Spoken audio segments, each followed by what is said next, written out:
Now we're going to do a deep dive because we keep talking about CPI and we've looked at it before in the past, and this we're going to go a little bit deeper into some of those key points.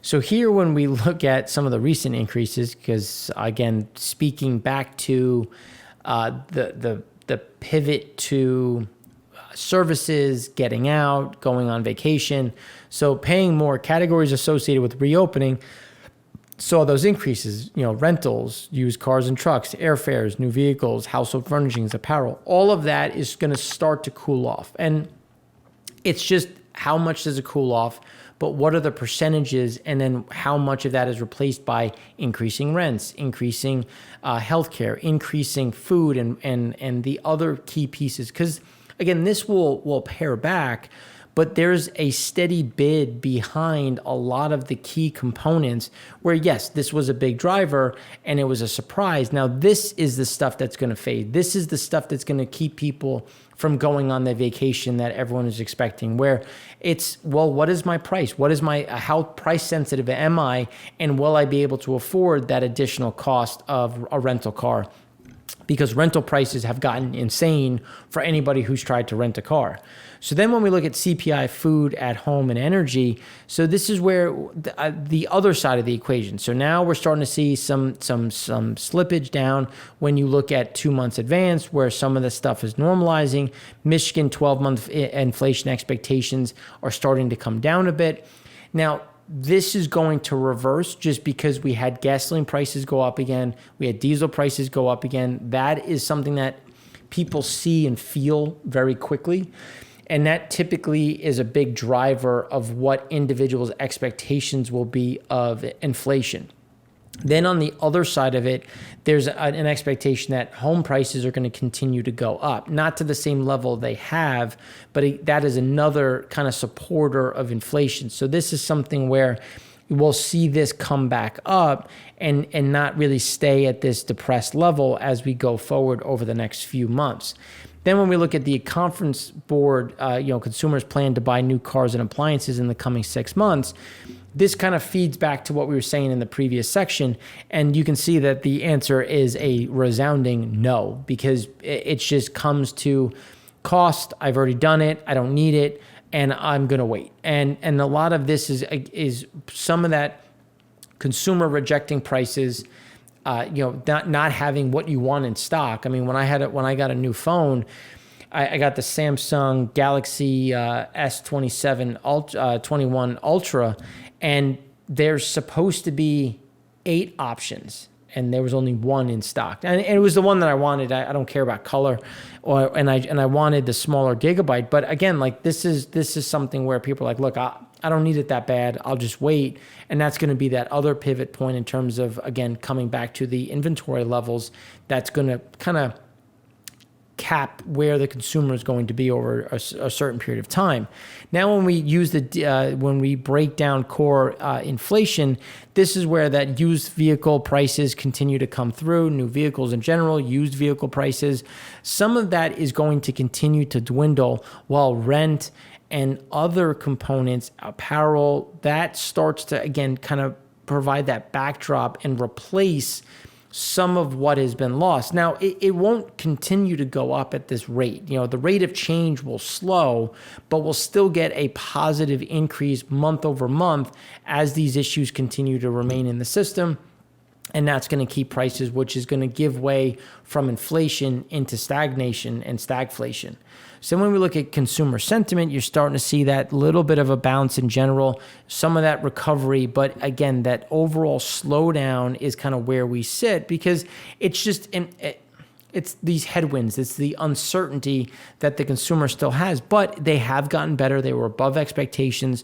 So the hope is that you start to get some of this turnaround and things get a little bit better, which when we break it down a bit further, the consumer-based inflation expectations 1 year, 5 years have come back. Now, we're starting to see that gasoline push higher again. You're starting to see some of these things that people feel from food, really food and energy.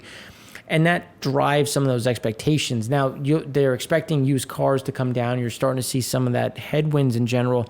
But that is where I think you're going to start to see it, not so much trend back to the highs, but hold here at these elevated levels, because typically in the past you see a spike and then a fail, another spike and then a fail. And here I'm willing to say that it doesn't fail. It just goes sideways from this point. And if anything, goes sideways and starts to trend back up just based on what people are experiencing at the home. Now, when we look at nominal wage tracker percentage change change versus a year ago, this is where, as inflation goes up, that's going to hit just in general. And this is where, again, wages remain under pressure. So what's the best way to talk about this in a different way? Because I think the biggest problem that we see is that wage compression is going to hit people differently. And some people may not experience it. They might have gotten let go and they were making $18 an hour. Now they're making $24. But what happened to their underlying costs? And are they able to pick up the same amount of hours? And a lot of these things are starting to weigh in on this nominal wage tracker, where people are not making the same amount. Companies are hesitant because they can't pass through all that cost, and you're getting this weird pushback in terms of what is the next step going forward.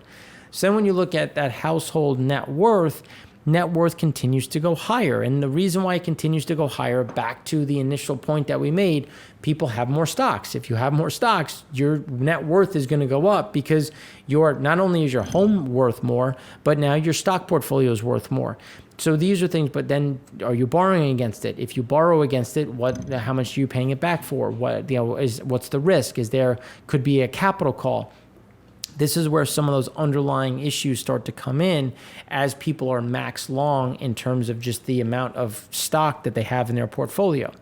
Then when you look at CPI, here's what we were talking about, where you're starting to get a little bit of a pullback on that month over month, but we're still at the elevated level. We still beat estimates. We're well above estimates year over year, continuing to run hot. It's more than just that base effect when you look at that dip that we had and now this, because you saw the dip, you saw the rally. Then you saw another little bit of a normalcy in the beginning of March, and then you just saw this explode as people got vaccinated, as people started to do more and stress that supply chain even further. And we're just not seeing that catch up, because now that you got that surge, that pulls back, and then you're going to get this replaced with something that is going to be much stickier and longer term, creating those impacts. Then when you look at the average weekly earnings, this is what we were talking about, where you're starting to see this go negative. Now, there's some of that base effect in here, but this is going to be that perpetual problem that we keep talking about, of wages versus benefits versus inflation, tagged to inflation. What is the nominal versus real? And it's not an easy question. It's not an easy answer. And it's not going to be consistent across all income levels. And as we said back in March of 2020, we thought that the top tier, middle tier, we're going to see the biggest decrease in wages, because that's where the 65-year-old is going to retire, be replaced with a 45, 50-year-old, but you're not going to pay them the same amount. So that's where you're going to see that, the company's going to try to save money. You're going to have to get comfortable with the position, with the training, with the team. And again, all of that is going to create some growing pains, which is going to remain in the system, resulting in less wages being paid. Or maybe you had to accept a lower wage just to stay employed, just to stay active. Now, when we look at some of the the unemployment data, it continues to get better, but we do have things remaining in terms of pandemic assistance. The regular state is continuing to move in a positive direction, moving in a level that makes sense. But now when you look at extended benefits, pandemic unemployment assistance, some of that is going to start going away, which will weigh on some of the spending. It's being replaced a little bit from the fiscal side. Whether you have children, payment per child, some of that will help kind of offset. But again, these are things that we have to look at as you do have this stickiness. When you look at the downtrend is there, which is benefits is encouraging, but absolute levels still concerning, with 25 states ending emergency benefits as early as of this Monday, June 12th, and some, this weekend, and some reinstating work search requirements for regular benefits, and that's going to continue to move this down. But how many people are just going to leave the workforce, or are going to switch classifications in order to continue to receive benefits? All the while, we have 4 months of record openings. So there's more than enough jobs, apparently, but yet there's not enough people to fill those jobs, or the not a right amount of training to do that. And again, these are where we continue to see this disconnect between wages, job openings, and what the skill set looks like.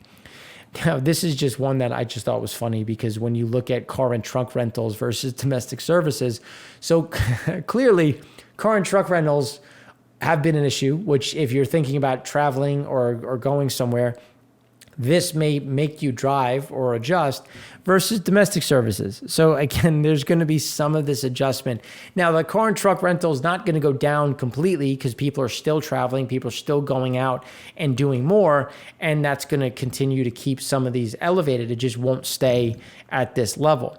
Now, when we look at the US CPI model versus the trend model, that's looking at US dollar, small businesses, ISM, ULC, food prices, and oil that actually, since this was snapped, that are higher from there, we're not going down. And that's where could we stop going up? Yes, there is a chance that we stop getting this massive rate of change, but we could easily, and I think we do, go more sideways, giving way from high inflation to stagflation. And when you look at the trend, so actual core CPI is now above the trend of pre-COVID. So we're now back above that trend. And this is when the FOMC, from what the Fed just said, they're still going to keep stimulating $120 billion a month. You still have fiscal stimulus yet to come. At what point are we just doing too much and we're going to create a hyperinflation? And instead of having high inflation give way to stagflation, you just continue to move up and walk up that ladder at a slower rate, but still at a net positive, accruing more inflation over time. Now let's look at this differently. And again, this comes back to housing and that replacement factor of US CPI primary owners equivalent rent, apartment rent for recent movers. This is where, again, you're going to see that replace and pull up that underlying CPI number. And this is looking at it in a little bit differently, because this is looking at owners equivalent rent, primary CPI primary rents, and Case-Shiller, again, all driving those higher again and just pushing things higher. Now let's look at this a little bit differently. USA CPI primary and owner equivalent, and then apartment rent for recent movers. So this is the same thing in terms of where things are going. So not only do you have Case-Shiller, but again, just to reiterate what we said before, this is only going to continue to drive us in the upward trajectory.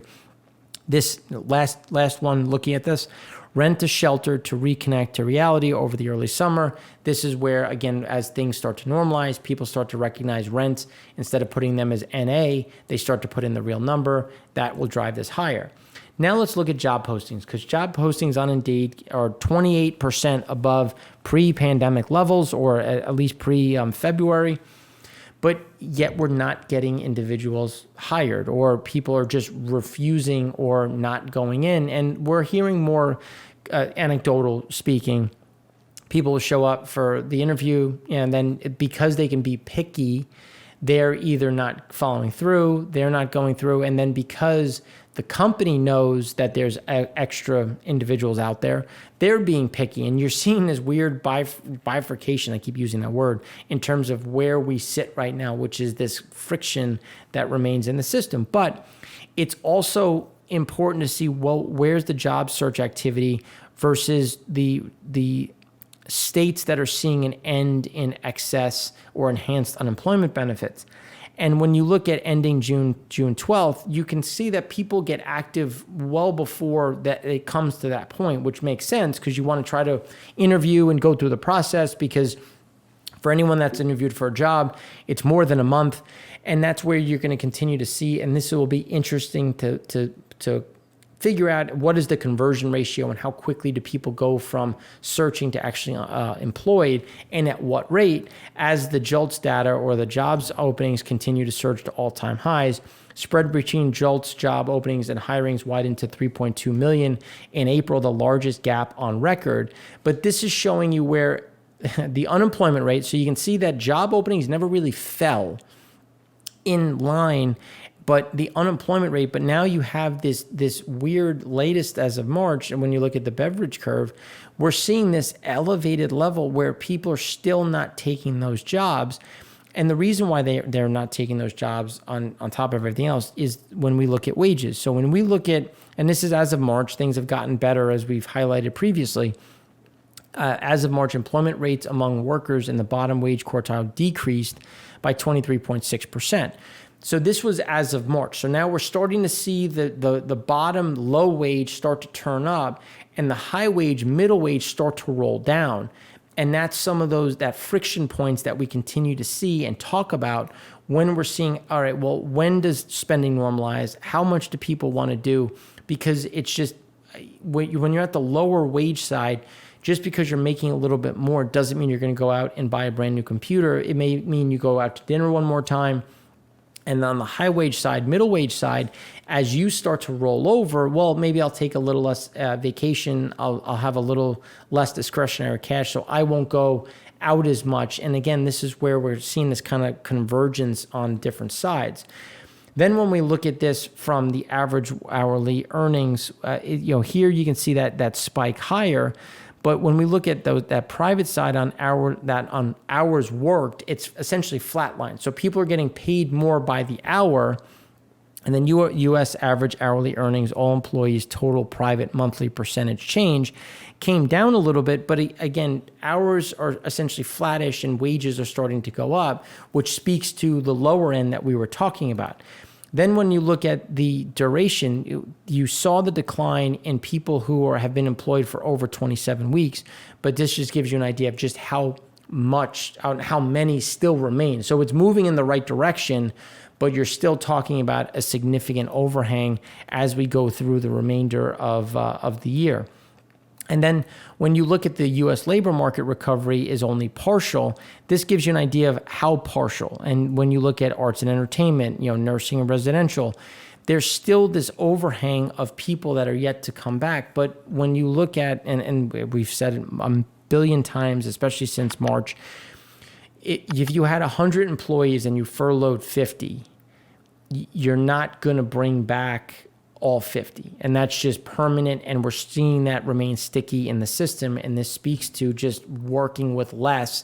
And as wages and labor goes up, it's going to become more expensive and you're going to be incentivized to not hire back all of those individuals.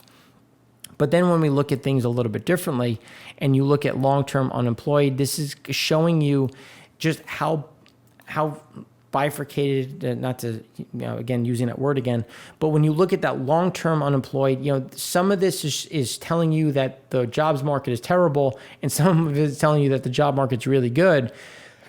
And it's just a matter of what industry are you in? What kind of skill set do you have? And this is very important to see, okay, well, how quickly do you see yourself coming back to work? And there remains those overhangs. And this is a chart kind of showing, well, when are you sitting on unemployment? Well, we're going to find out because June 12th, some of these expire. June 19th, so in 3 days, some of these expire. How quickly are these individuals going to come back and get more active in that job market? All the while, the Beige Book Activity Index continued to move higher, which speaks to, again, some of that friction that we're seeing from the most recent FOMC press release. Because if things are getting better, then velocity of money is going to pick up. You're going to start to see growth. You're going to start to see reinvestment. And that's going to put, again, that backdrop behind just more inflation coming through and the underlying capacity. And this is looking at the unit labor cost and productivity, because productivity is going up, but then the labor cost is also going up. So the broader picture, output recovery continues to outpace the labor market recovery and compensation costs are rising. So when you look at non-farm business output was down 0.5% versus Q4 19. Hours worked is down 4.3% versus Q4 19, but productivity is up 3.9% versus Q4 19. Compensation 10.7%, and unit labor costs 6.5%. So you're doing more with less, and you're paying them to do more with less. And that's good until you hit a wall of production where that one individual can't increase past their own skill set because they only have two hands. But maybe you can buy a computer or a machine, and that's where we've seen some of those investments, which we've talked about previously, those investments in IT, tech, and machinery to replace some of these individuals, again, leading to that stickiness in the unemployed side and the inability of people to find those jobs, because even if they do get a job, it'd be at a reduced rate because they have a machine that takes away some of their responsibility. Again, these are a lot of things moving around, which is why it's an interesting topic. But we can keep going back and forth in terms of what is the biggest driver overall. But now that we've done the U.S. in a deep dive and kind of the global side, we're going to go bigger into Asia and more specifically India and China.